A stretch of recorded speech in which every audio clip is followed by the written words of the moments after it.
वृंदावन की पवित्र गलियों में संध्या का समय था। यमुना जी की लहरें धीमे धीमे किनारे से टकरा रही थीं और मंदिरों से घंटे शंख की ध्वनि उठ रही थी।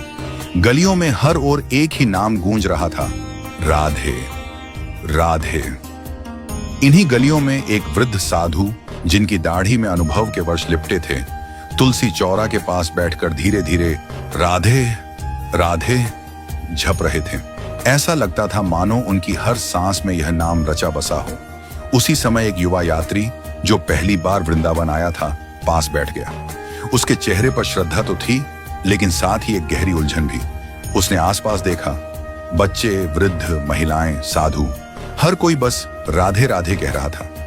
युवक के मन में विचार उठा, मंत्र तो वही होता है जिसमें ओंकार हो या कोई बीज मंत्र जैसे ह्रीं श्रीं, फिर ये राधे राधे कैसे मंत्र हुआ? ये तो सिर्फ एक नाम है। पर उसने यह प्रश्न साधु से नहीं पूछा, बस चुपचाप उनकी आंखों में देखता रहा, मानो उसका संशय उनकी शांति में उत्तर ढूंढ रहा हो।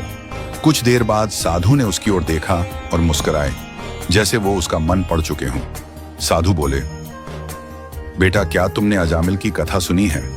वो पापी था, लेकिन मरते समय उसने केवल नारायण पुकारा, न ओम, न श्री, न हरि। फिर भी भगवान ने उसे तार दिया। क्यों? क्योंकि नाम अपने आप में पूर्ण है। और ये जो राधा नाम है ना, उनका स्वर और मधुर हुआ। ये कोई साधारण नाम नहीं, ये नाम तो स्वयं भगवान की आत्मा है। राधा को पुकारते ही वृंदावन का स्वामी स्वयं दौड़ा आता है। श्री तो राधा रानी का ही रूप है, फिर उनके नाम के आगे श्री जोड़ने की क्या आवश्यकता? युवक चुप था, उसका हृदय भर आया। साधु फिर बोले, ब्रज में तो कहते हैं राधा नाम भवतारक मंत्र है।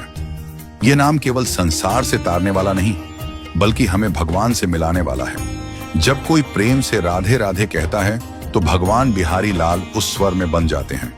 तुलसीदास जी भी कहते हैं, मंत्र महामणि विषय व्याल के, मिटत कठिन कुअंक भाल के।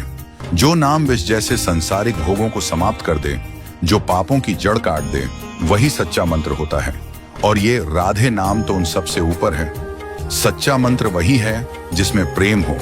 और वृंदावन में जो राधे राधे जपता है, वो किसी स्वार्थ या चमत्कार के लिए नहीं, भगवत प्राप्ति के लिए करता है। ये नाम साधना नहीं, समर्पण है। युवक की आंखों से आंसू बहने लगे। अब उसे मंत्र और नाम का फर्क नहीं समझना था, बल्कि नाम में डूबना था। वो उठा और पहली बार पूरे हृदय से बोला, राधे राधे। शायद उसी क्षण वृंदावन ने उसे अपना लिया था। उसके संशय का अंत हुआ और भक्ति की शुरुआत। श्री राधे श्री राधे श्री राधे। आपको हमारी यह भावनात्मक कहानी सुनकर कैसा लगा? कमेंट करके जरूर बताएं।